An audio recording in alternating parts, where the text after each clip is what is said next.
In the desolate heart of the 19th-century English countryside stood Blackwood Manor, a place as cold and forbidding as its master, Duke Alistair Beaumont.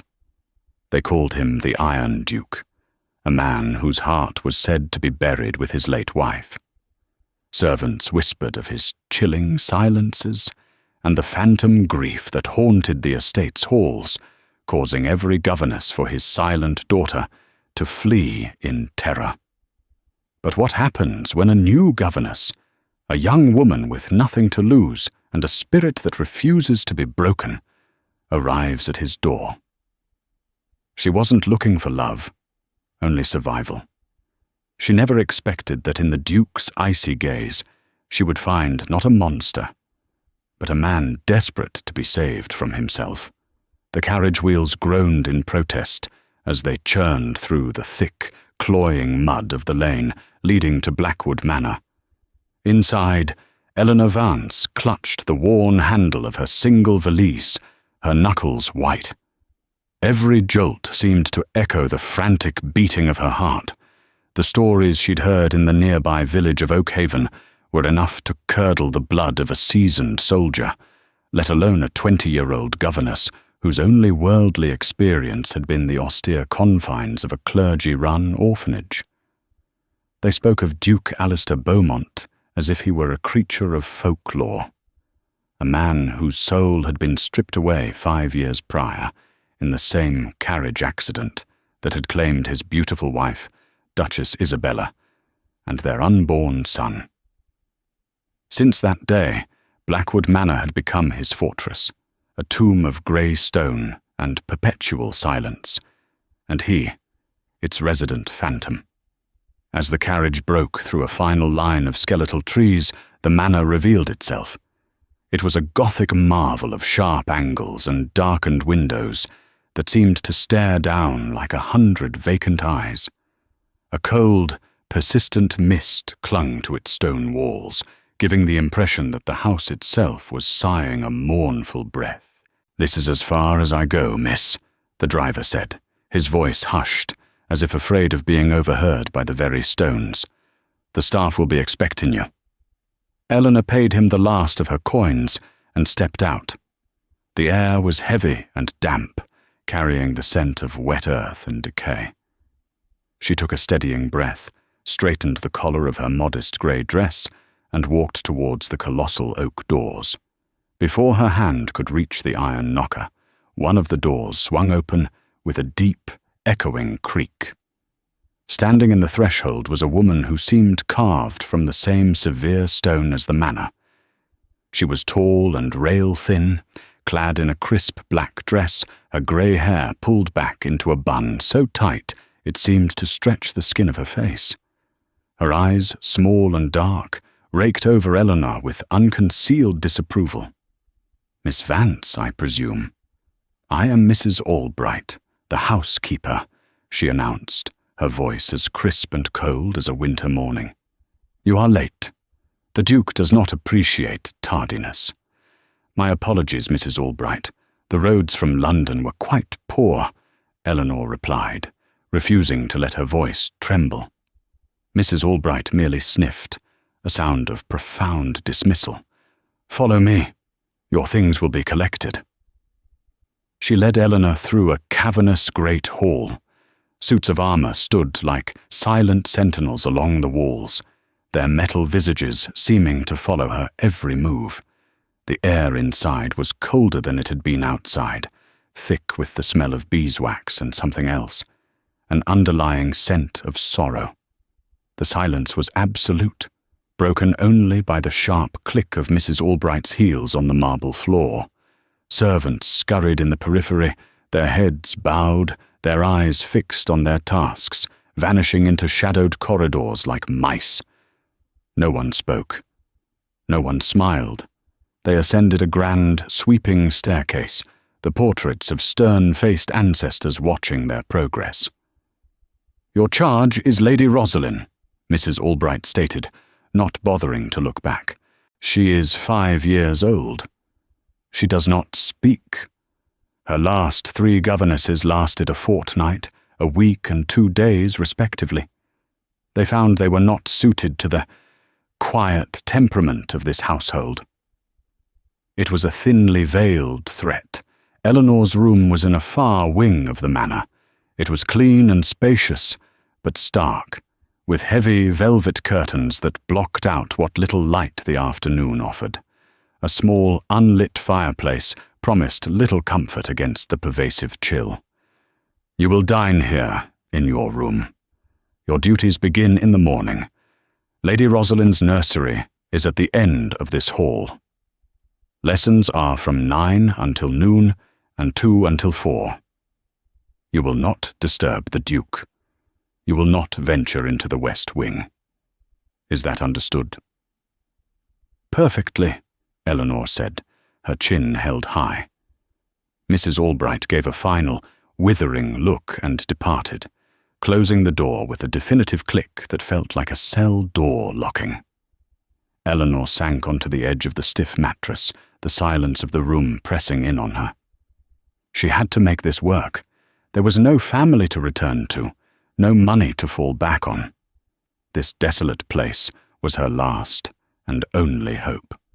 Her first encounter with the master of the house came later that evening. Desperate for a book to distract her from the oppressive quiet, she crept from her room and made her way toward the library she had glimpsed off the main hall. The house was even more intimidating at night, a labyrinth of shadows and whispers. The library doors were slightly ajar. Pushing one open, she stepped into a room that took her breath away. Floor-to-ceiling shelves crammed with leather-bound volumes lined every wall, rising 2 stories high. A rolling ladder stood against one wall, and a massive fireplace, blessedly lit, cast a warm, dancing glow over the room. And there, standing before the flames, was him. Duke Alistair Beaumont was taller than she'd imagined, with broad shoulders that strained the fabric of his perfectly tailored black jacket, custom-made on Savile Row, she surmised. His dark hair was slightly disheveled, and his profile, illuminated by the fire, was all sharp, aristocratic lines, a strong jaw, a straight nose. He was undeniably handsome, but in a severe, unapproachable way, like a marble statue of a fallen god. He turned suddenly, his movement swift and silent, and his eyes met hers. They were the color of a stormy sky, a piercing grey that seemed to look straight through her. The rumors had not prepared her for the sheer intensity of his presence. The coldness wasn't just an absence of warmth. It was an active, palpable force that radiated from him, chilling the very air she breathed. "Who are you?" he demanded. His voice was a low, resonant baritone, laced with gravel and impatience. Eleanor curtsied, her heart hammering against her ribs. "Eleanor Vance, Your Grace. The new governess." His eyes narrowed slightly. "The library is not a common room for the staff, Miss Vance." "Forgive me, Your Grace. I was merely hoping to borrow a book." The silence was... She trailed off, realizing her mistake. "The silence is a requirement of employment here," he stated flatly. He turned back to the fire, his shoulders rigid, a clear dismissal. The audience was over. Eleanor retreated, her face burning with humiliation. As she quietly pulled the door shut, she took one last look. He hadn't moved. He stood staring into the flames, a solitary, unmovable figure, the lord of a silent, frozen kingdom. That night, Eleanor understood. This was not just a house of grief, it was a prison, and its warden was the Duke himself. Her job wasn't just to teach a silent child, it was to survive in the court of the Iron Duke. The nursery was a beautiful, tragic room. A large bay window overlooked the manor's neglected gardens, and the walls were adorned with faded, hand-painted murals of whimsical animals. Yet, the finest dolls from Paris sat untouched on shelves, their porcelain faces gathering dust, and a rocking horse stood frozen mid-gallop. In the center of it all, sitting on a small chair, was Lady Rosalind Beaumont. She was a miniature version of her father, with the same dark, wavy hair and serious, watchful eyes. But where his eyes held a storm, hers were a placid, empty sky. She didn't look up when Eleanor entered, her attention fixed on a small wooden bird she held in her lap. "Good morning, Lady Rosalind," Eleanor said softly, her voice warm. "My name is Miss Vance. I'm to be your new governess." The child gave no response. She didn't even blink. Remembering Mrs. Albright's litany of failures, Eleanor knew a conventional approach was doomed. The slates and primers lay on the schoolroom table, but she ignored them. Instead, she pulled a chair to sit opposite the little girl, not too close, and simply waited. For an hour, she sat in companionable silence, occasionally humming a soft tune her own mother used to sing. The day passed in much the same way. Eleanor spoke to Rosalind as if she were expecting a reply, narrating her actions. "I think I shall read for a little while now. This is a story about a brave mouse." She read aloud, her voice animated, filling the quiet room with adventure. Rosalind's gaze remained fixed on her wooden bird. The next day, Eleanor tried a new tactic. She bundled Rosalind in a warm cloak and, ignoring the disapproving sniff of a passing maid, took her outside. The gardens were a wild, overgrown tangle of thorns and weeds, but here and there, stubborn roses bloomed in defiant bursts of crimson. "Look, Rosalind," Eleanor said, pointing to a dew-covered spiderweb strung between two branches. "Isn't it a marvel? Like a necklace of diamonds made just for the fairies." For the first time, Rosalind's head tilted. Her grey eyes followed Eleanor's finger, a flicker of curiosity in their depths. It was the smallest of victories, but it felt monumental. They spent the morning exploring, Eleanor pointing out the busy work of ants and the shy flutter of a winter moth. She didn't press the child for a reaction, simply shared in the quiet discovery of a world beyond the nursery walls. Late one afternoon, while they were in the nursery, Eleanor took out a sketch pad and charcoal.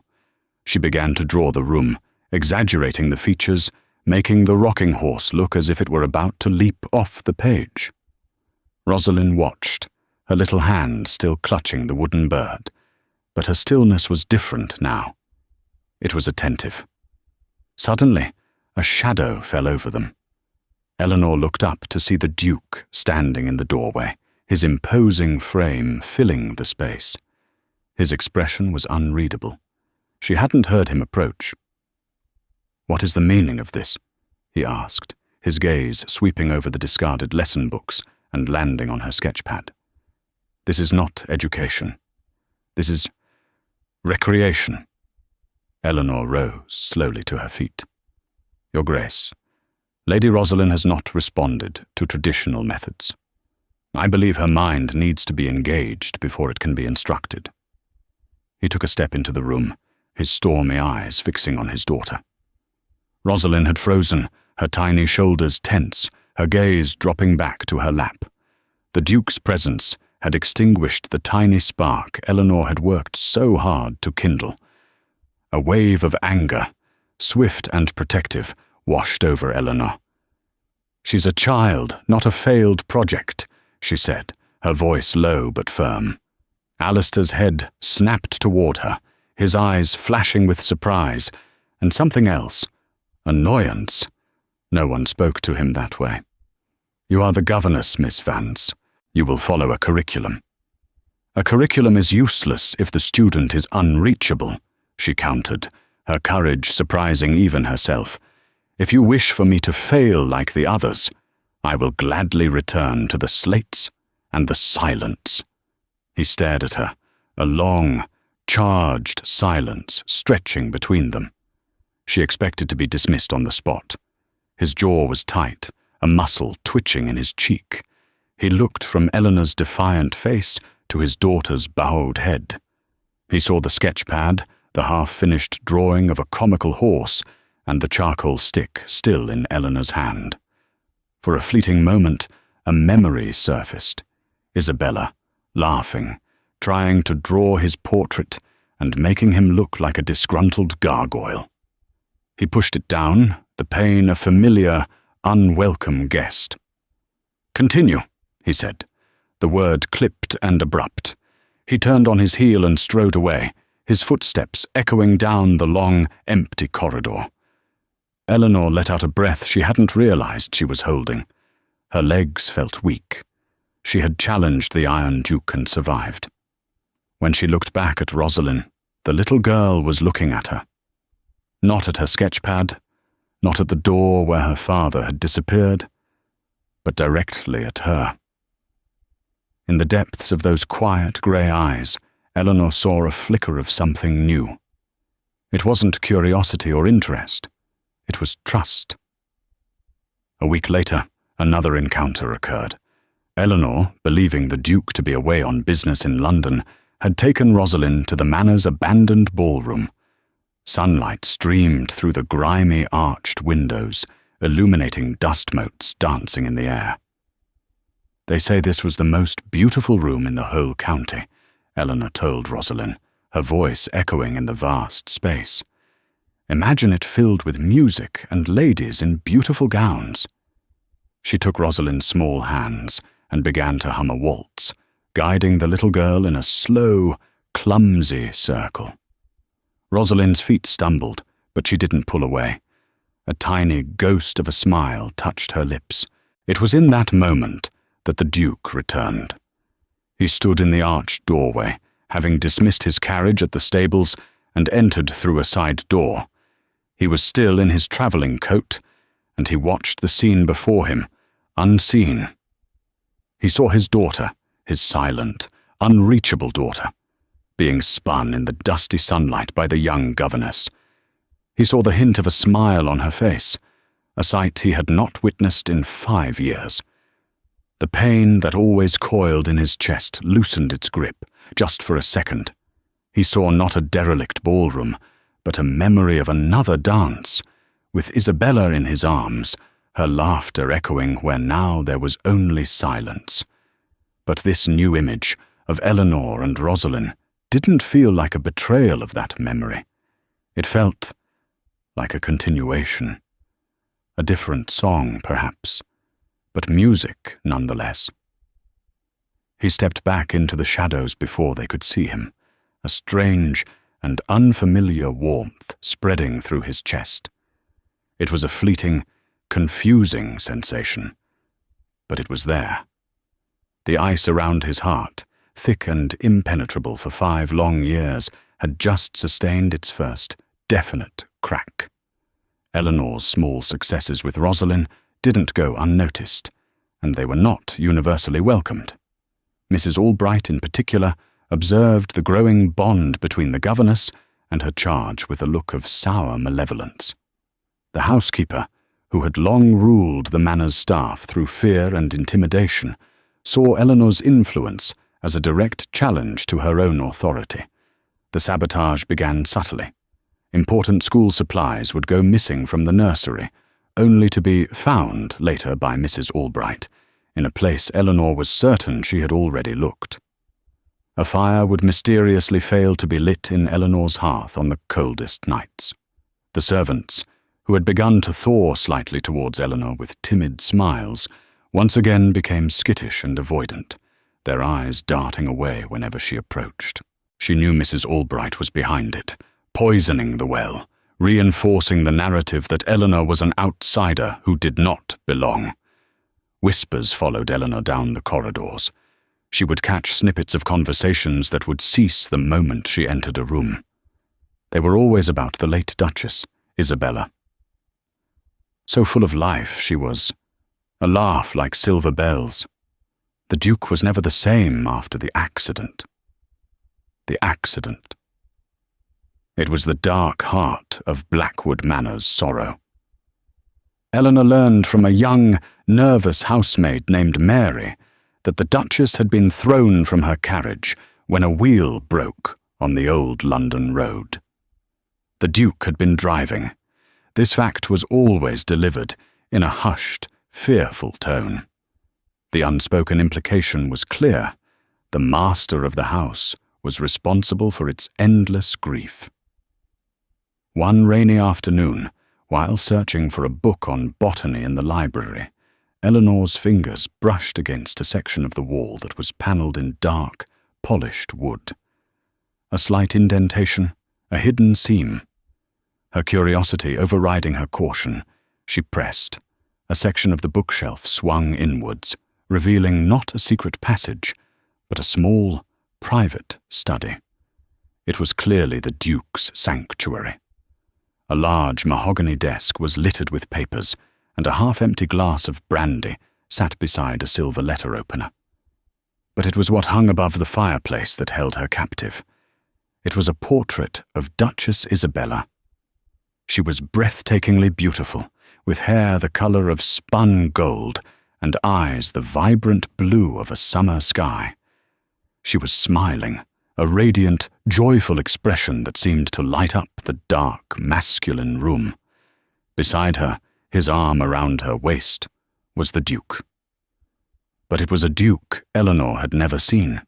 He was smiling, too, a genuine, unguarded smile that transformed his severe features, making him look younger, happier. In his eyes was a look of such profound, unabashed adoration that it made Eleanor's throat ache. This was the man he had been before the ice had claimed him.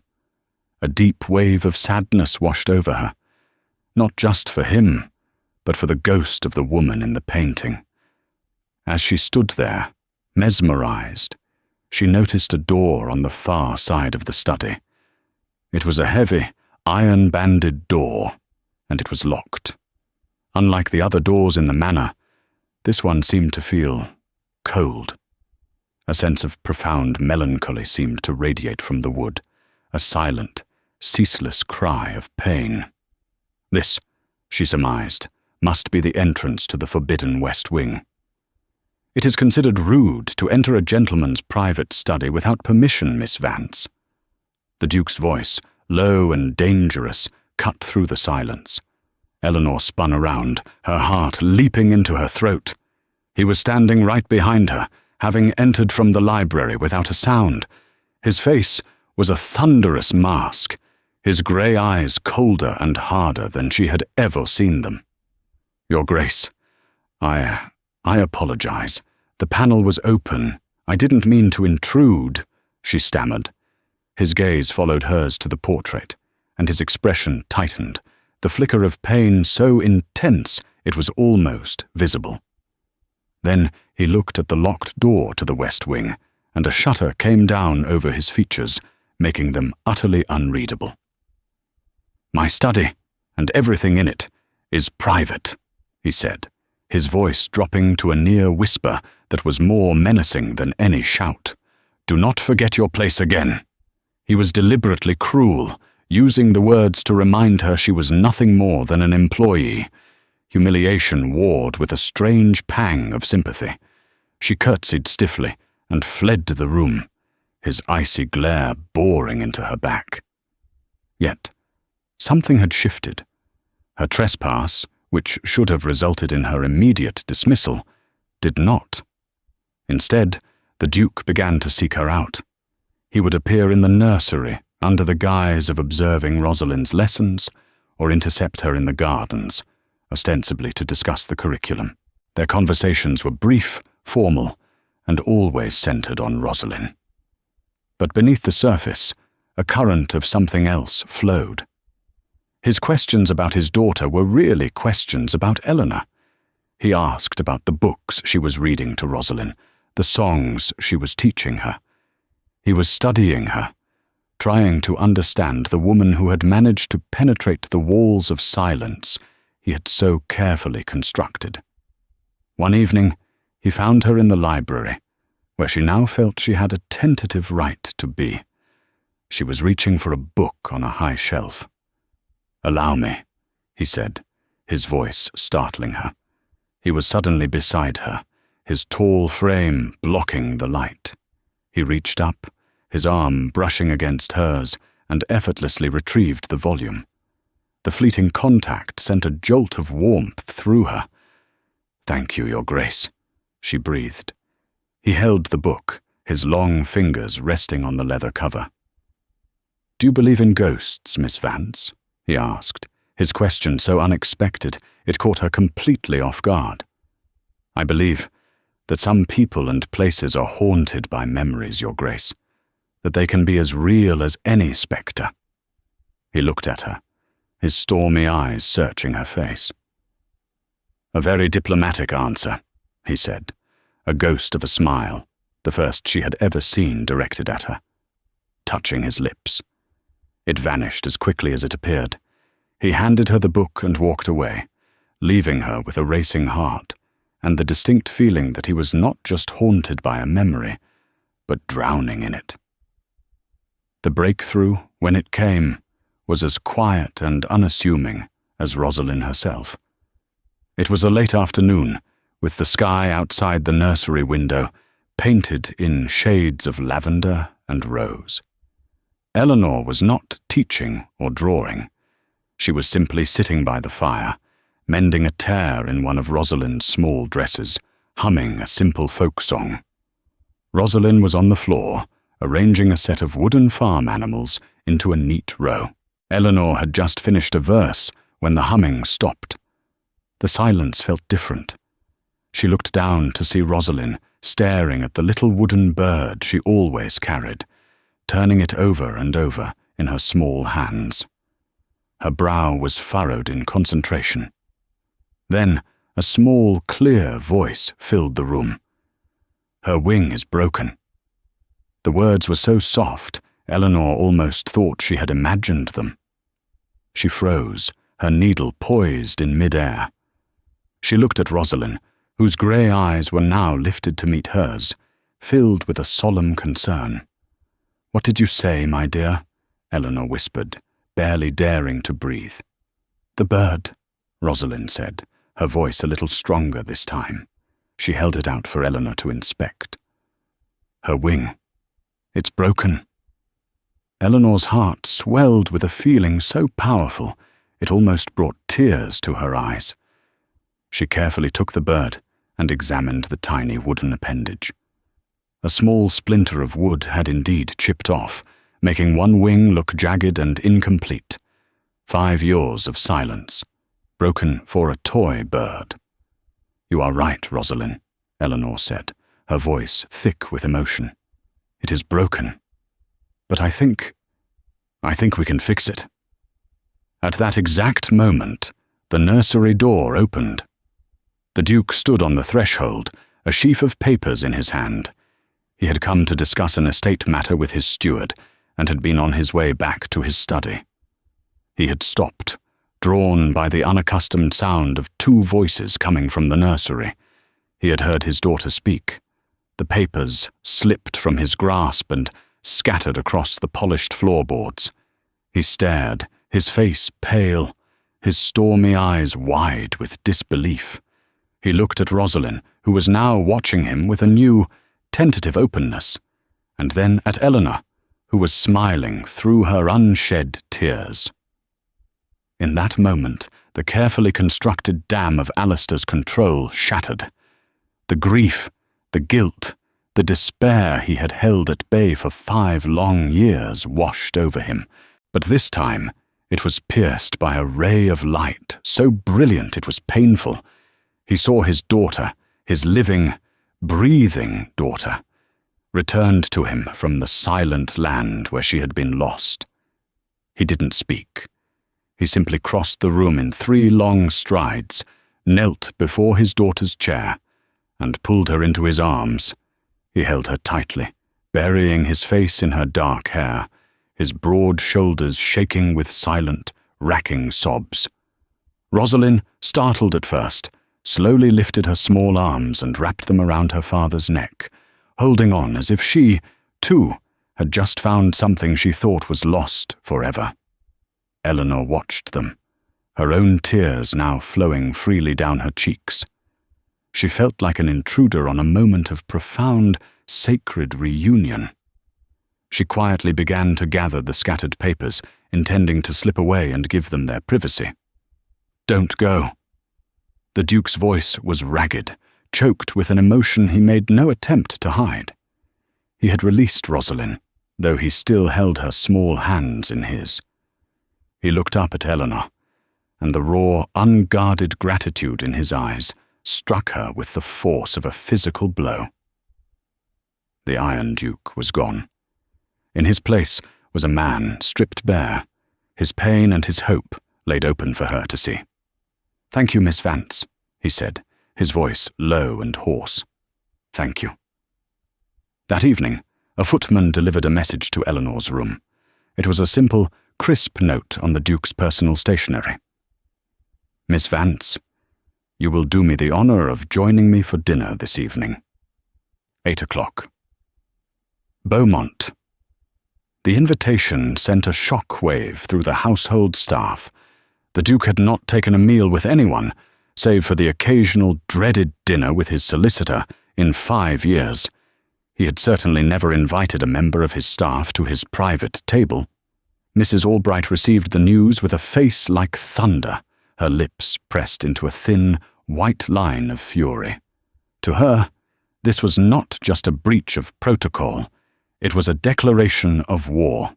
As Eleanor dressed in her best, albeit simple, dark blue gown, her hands trembled. This was more than a thank you. It was a threshold. She was about to cross it, and she had no idea what she would find on the other side. But as she walked towards the dining room, she felt not fear, but a strange, exhilarating sense of anticipation. The fortress of Blackwood Manor had opened its gates.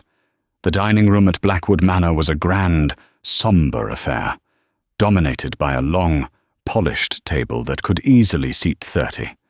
Tonight, only 2 places were set, at opposite ends, a vast expanse of mahogany separating them. Alistair, however, gestured for the footman to move Eleanor's setting next to his at the head of the table.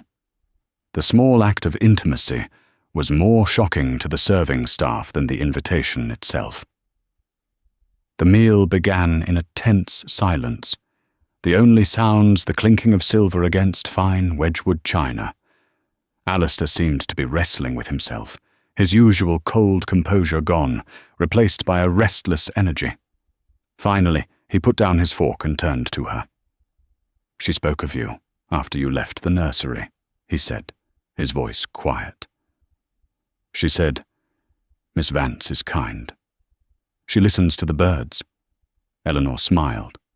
"The birds have much to say, if one is willing to be quiet enough to hear them." "I haven't been quiet," he admitted, his gaze dropping to the table. "My mind has been loud for a very long time."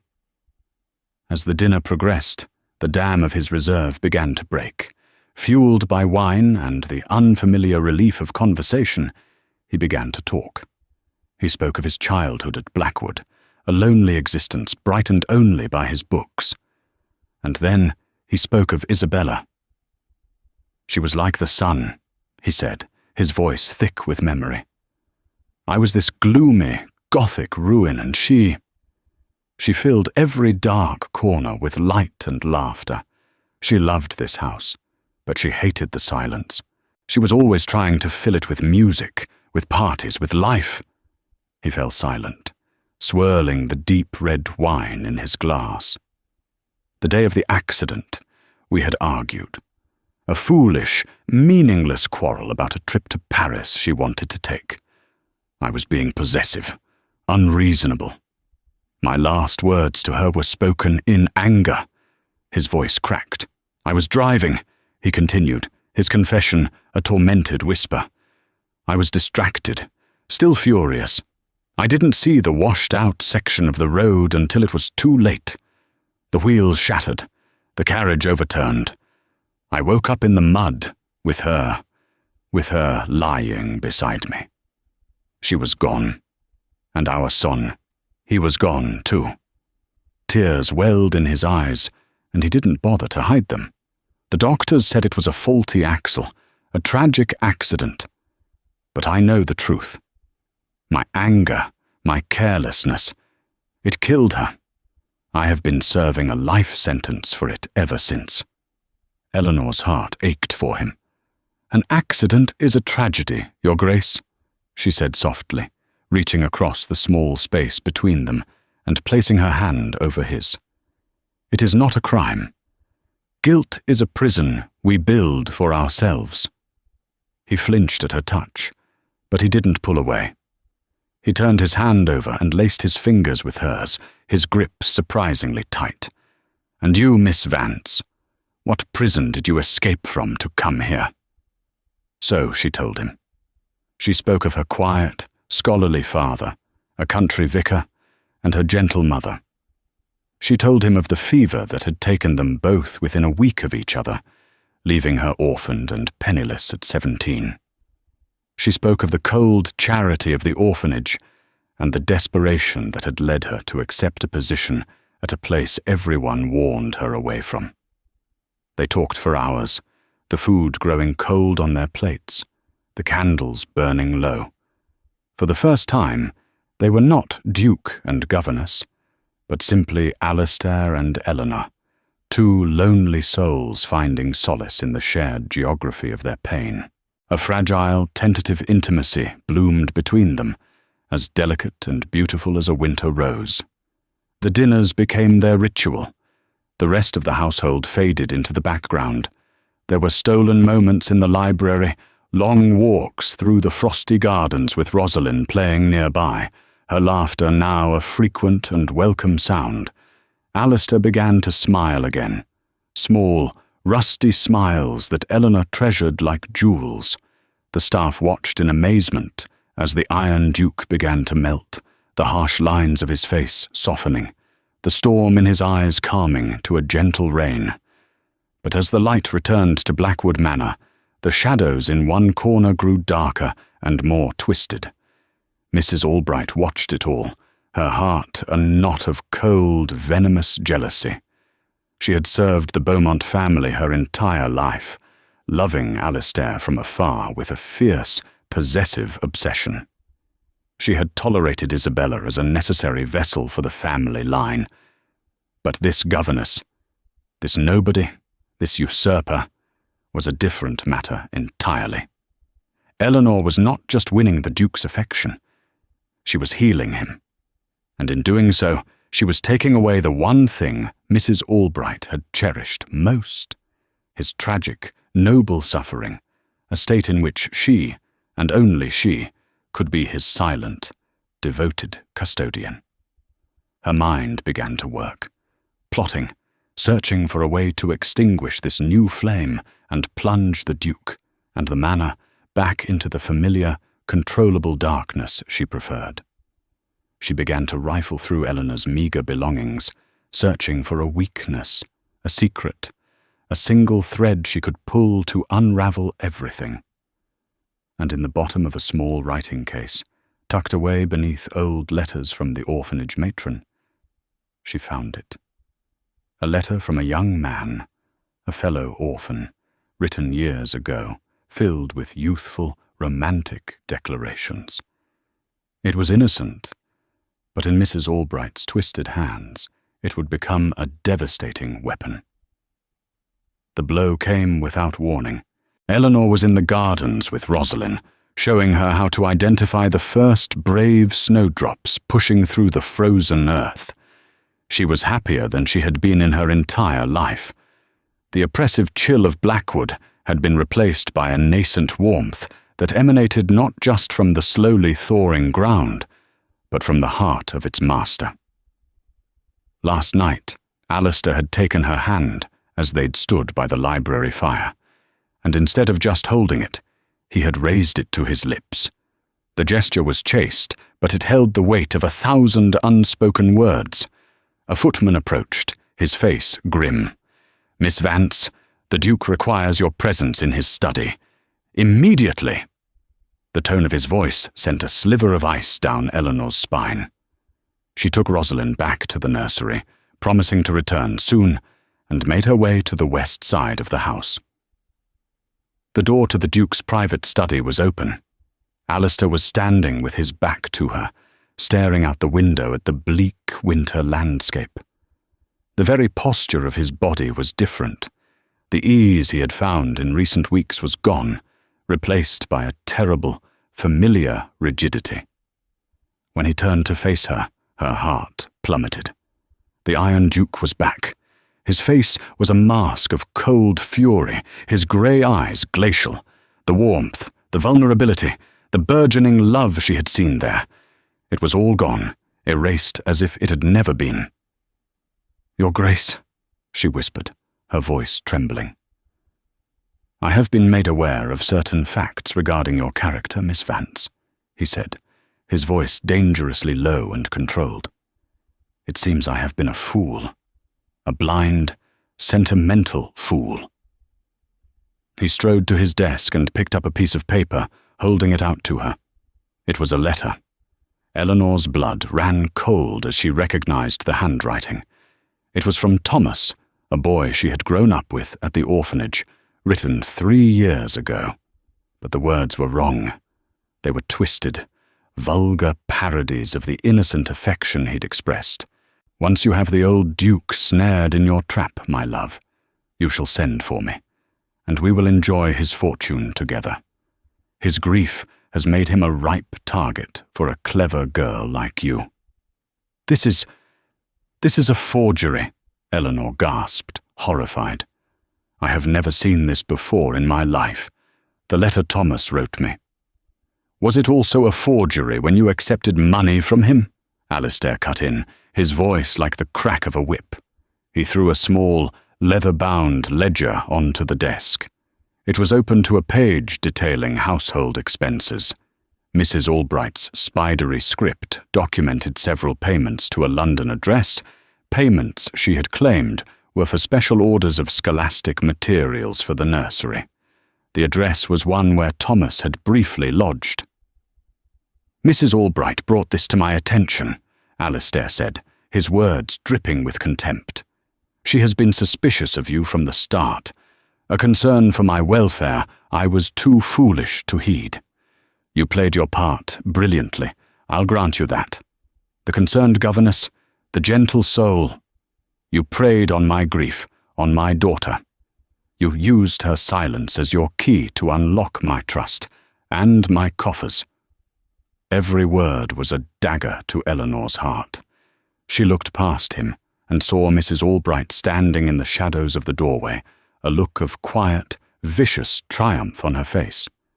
"No," Eleanor pleaded, turning back to Alistair, tears streaming down her face. "Alistair, you must believe me. This is her doing. She hates me. She has been trying to undermine me since the day I arrived." The use of his given name only fueled his rage. "Do not presume to speak my name," he snarled. "You are a scheming, duplicitous fortune hunter, and I want you out of my house. Pack your things. A carriage will take you to the village within the hour. You are dismissed." "But Rosalind—" "You will not see my daughter again," he decreed, his face like granite. He turned his back on her, a final, brutal dismissal. The old wounds, the betrayal he felt after Isabella's death, had been ripped open. His trust, so tentatively given, had been seemingly shattered. The pain made him cruel, and he retreated into the only defense he knew. The impenetrable iron cage of his cold fury. Heartbroken and utterly defeated, Eleanor stumbled from the room. Mrs. Albright stepped aside to let her pass, her thin lips curved into a semblance of a smile. "A pity it had to end this way, Miss Vance," she murmured, her voice oozing false sympathy. Eleanor didn't grace her with a response. She walked in a daze back to her room, the world collapsing around her. She had been so close to finding a home, a family, a love she had never imagined possible. And now it was all turning to ash, destroyed by a housekeeper's jealousy and a duke's broken heart. In the nursery down the hall, Rosalind began to cry, a thin, wailing sound that echoed the desolation in Eleanor's own soul. She was calling for the only mother she had ever known, unaware that she was being torn from her forever. Eleanor packed her meagre belongings with numb, fumbling hands. Each item, a pressed flower from Rosalind, a book Alistair had recommended, was a fresh torment. The carriage was waiting. Her life was, once again, being reduced to a single valise and an uncertain road. As she was about to close the lid, a soft, timid knock came at her door. It was Mary, the young housemaid. Her eyes were red-rimmed, and she was nervously wringing her hands in her apron. "Miss Vance," she whispered, slipping into the room and closing the door behind her. I cannot let you leave like this. It ain't right." "There's nothing to be done, Mary," Eleanor said, her voice devoid of hope. "The Duke has made up his mind." "But he's wrong, miss," Mary insisted, her words tumbling out in a rush. "We all know it, Mrs. Albright. She rules this place like a tyrant. She twists things. We're all too scared of her to speak up. She'll have us thrown out with no reference. But she's been gunning for you since you first arrived." Mary's eyes darted around the room, as if expecting the housekeeper to materialize from the shadows. "The payments in the ledger? She sent me to the village post with them. She said they were for the Duke's business. And the letter. I saw her, miss, weeks ago. She was in your room when you and Lady Rosalind were in the gardens. I thought she was just inspecting, but she was at your writing desk for a long time. She's clever with a pen. Mrs. Albright is. She handles all the Duke's correspondence." A tiny spark of defiance ignited in Eleanor's soul. It was a long shot, a desperate gamble, but it was better than surrendering. "Mary, is there any proof? Anything at all that could show what she's been doing?" The housemaid bit her lip, thinking hard. "Her ledgers," she said finally. "She keeps 2 sets, one for the Duke and one for herself, in her sitting room. I saw it once when I was cleaning. She keeps it locked in a little rosewood box on her mantel." A plan, reckless and wild, formed in Eleanor's mind. "The Duke has ordered me to leave within the hour. She will be downstairs, overseeing my departure, making sure I go. Mary, can you get me that box?" Mary's face went pale with fear. "Miss, if she catches me—" "She won't," Eleanor said, her voice gaining strength. "She will be distracted. Please, Mary, it is my only chance." Seeing the desperate plea in Eleanor's eyes, the young maid nodded, her resolve firming. "For you, and for Lady Rosalind. I'll do it." While Mary slipped away, Eleanor played for time. She sent a message with another maid that her packing was taking longer than expected. She paced her room, her nerves stretched to the breaking point. From the nursery, Rosalind's crying had subsided into a heart-wrenching, hiccuping silence. Meanwhile, in his study, Alistair was not finding the peace he expected. The rage that had consumed him was beginning to cool, leaving behind the bitter dregs of doubt. Rosalind's distress was a constant, aching counterpoint to his certainty. He had gone to the nursery to try and comfort her, but she had shrunk away from him, her small face streaked with tears, whispering Eleanor's name over and over. The forged letter lay on his desk. He picked it up again, his fury warring with the memory of Eleanor's face, the shock, the genuine horror, the unwavering declaration of her innocence. He thought of their conversations, her quiet strength, her profound kindness. Did that woman align with the calculating monster depicted in this letter? His mind, so long a fortress of cynical grief, was now a battlefield. The image of Mrs. Albright's triumphant face flashed in his memory, and for the first time he felt a prick of unease about his complete trust in her, just as Mary returned to Eleanor's room. Breathless, clutching the small rosewood box, there was a sharp rap on the door. It was Mrs. Albright. "Miss Vance, the carriage will not wait all day," she called through the door, her voice sharp with impatience. "One moment," Eleanor called back. She and Mary frantically worked at the box's small lock with a hairpin. It sprang open. Inside was a ledger, and tucked within its pages were several sheets of paper. Eleanor's eyes widened as she saw what they were. It was stationery from her own writing case. On the pages were dozens of attempts at forging her handwriting, and that of the boy, Thomas. Mrs. Albright had been practicing, and the ledger itself was damning. It was a meticulous record of years of embezzlement. Mrs. Albright had been systematically overcharging for household goods and pocketing the difference, accumulating a small fortune at the Duke's expense. Armed with the truth, Eleanor felt a surge of cold, clear resolve. She flung open her door, nearly colliding with a surprised Mrs. Albright.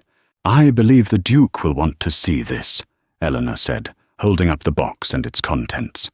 She swept past the stunned housekeeper and marched directly towards the Duke's study, with Mary trailing bravely behind her. She found Alistair standing by the window, his shoulders slumped in a posture of defeat. He turned as she burst in, his eyes widening in surprise. "I told you to leave," he began, his voice hard. "And I told you I was innocent," she countered, her voice ringing with conviction. She strode to his desk and laid the contents of the box before him. The second ledger, the practice sheets of forgeries. "You have been betrayed, Your Grace, but not by me." Alistair stared at the evidence spread across his desk. The truth was undeniable, written in the spidery script of a woman he had trusted implicitly for over 20 years. He saw the practice forgeries, the meticulous columns of siphoned funds, the sheer, breathtaking scope of the deceit. The anger he had directed at Eleanor curdled and transformed into a cold, diamond-hard fury aimed at its true target. At that moment, Mrs. Albright appeared in the doorway, her face a mask of pale outrage. "Your Grace, this is preposterous! This hysterical girl and a witless maid have stolen my personal property." Alistair slowly lifted his head, and the look in his eyes made the housekeeper falter. The coldness was back, but it was no longer the flat, dead cold of grief. It was the lethal chill of a judge about to pass sentence. "Your personal property, Mrs. Albright?" he asked, his voice deceptively soft. "Does your property include years of theft from my family?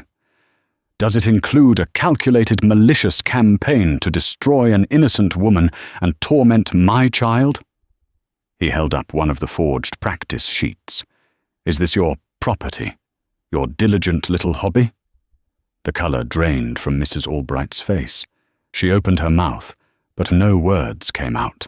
The web of lies she had so carefully woven for years had been utterly destroyed. "I have known you my entire life," Alistair continued, his voice rising with a controlled, terrifying power. "You were here when my mother was alive.